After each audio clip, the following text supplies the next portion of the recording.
Hey y'all, this is Miss Franklin again. Today we are going to look at our second video, and in this video we're going to be looking at how we can use fractions in the real world. And before you turn this off, don't yet, we're going to be making brownies today. So we're going to look at what our recipe looks like, how we're going to use our measuring cups, and what would happen if we wanted to double this recipe and make more brownies. So I'm going to flip the camera around so you can see my recipe and my measuring cups.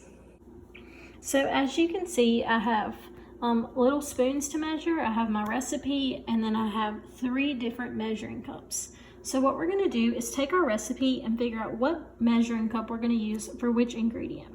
So first I'm gonna look at the flour, and I see it's 1 1/3 cup.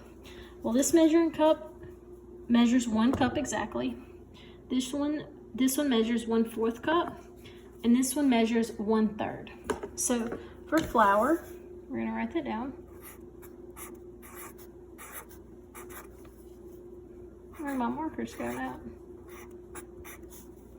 That's gonna be 1 cup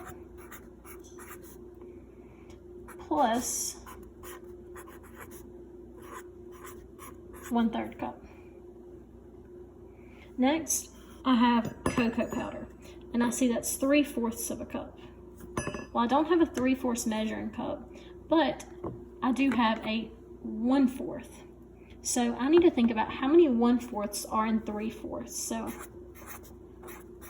let's write that.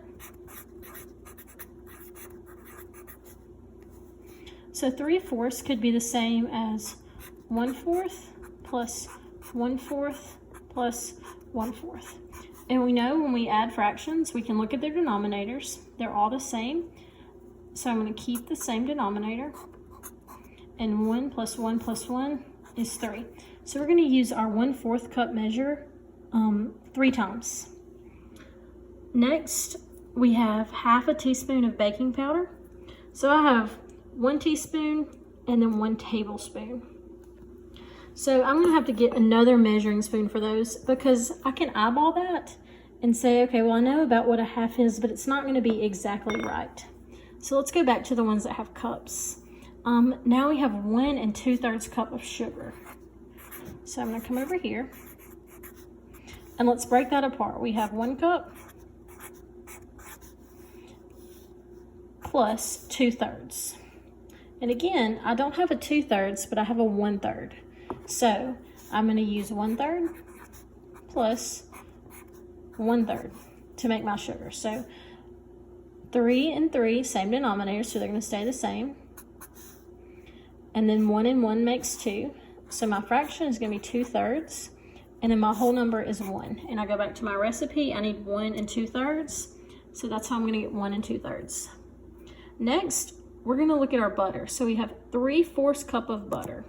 So here I have 2 sticks of butter. And if we look on this side, it gives us a lot of different measurements.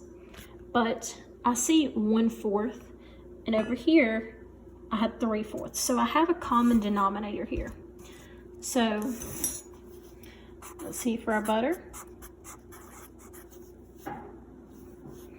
we're going to say 1/4 equals 4 tablespoons.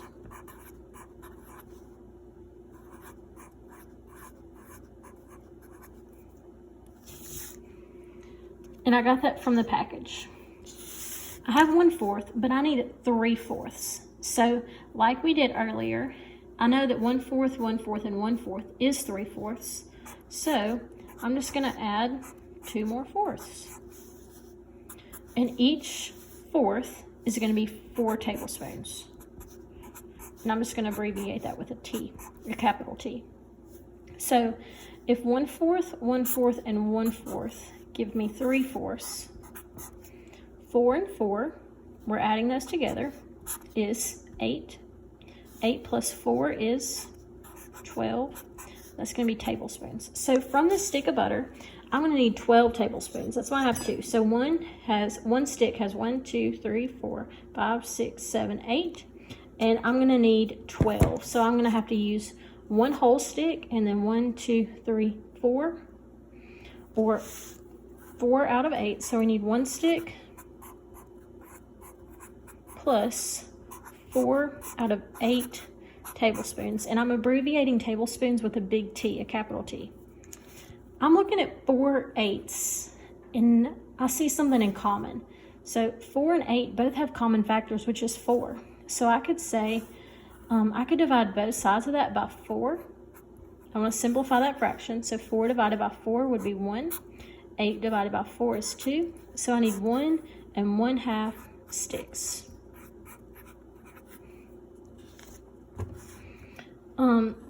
Next we have 2 tablespoons. Well, I know for water,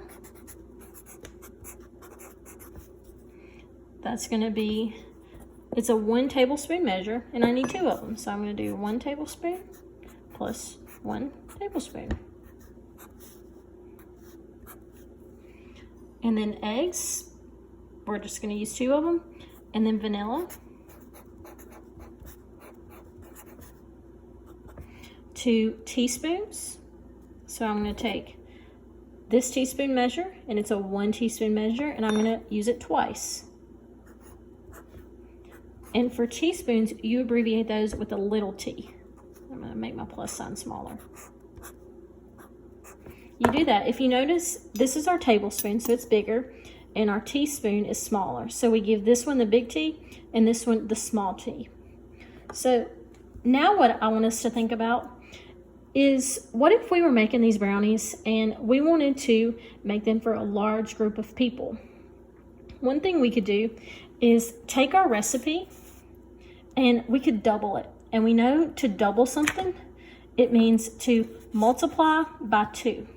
So you could easily take this recipe and multiply it by 2, or make 2 of them. You could do it completely separate and measure 1/3, 1 1/3, 2 times, or you could combine them and measure it together. So now that we've figured out all of our measurements and what measuring cups we need to use, what I'm going to do next is mix my ingredients together. So I'm going to change this so it goes a little bit faster.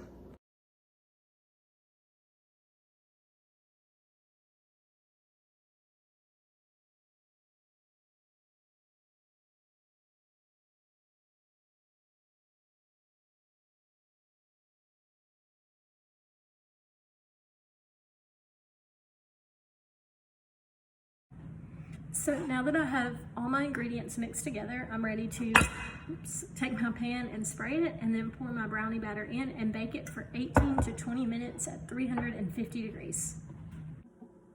So my timer has gone off, and I'm ready to get my brownies out of the oven and see how they turned out.